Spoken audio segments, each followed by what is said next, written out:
按下3秒以后，它开始就会叫。那大家仔细听哦，有没有发现它叫的时候，它声音是不太一样？它是全部都是一直哔的叫吗？不是，我们再听一次它的叫声，按3秒。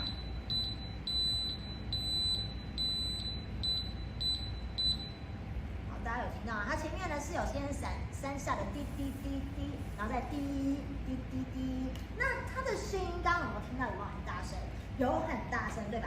那跟大家讲哦，这个声音啊，它是很大声，可以知道有哪些分贝呢？因为像是呢，如果我们是骑脚踏车的话，大概是只有50到60分贝。那如果像是有坐火车的话，大概就是100到110。那刚刚呢，我们这紧凑器的话，大概就是120的分贝，代表它声音量是够大。所以刚好说，如果呢你是真的要求救，要让很多人知道帮忙你的话呢，就可以按下它。那这摩斯电码呢，也就是它会有刚刚前面的滴滴滴3下。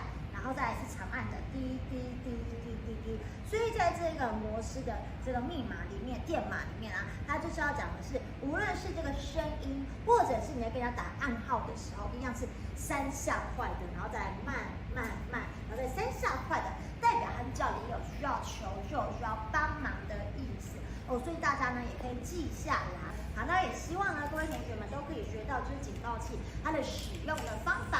那也希望大家呢都可以不要用到这个是最好的。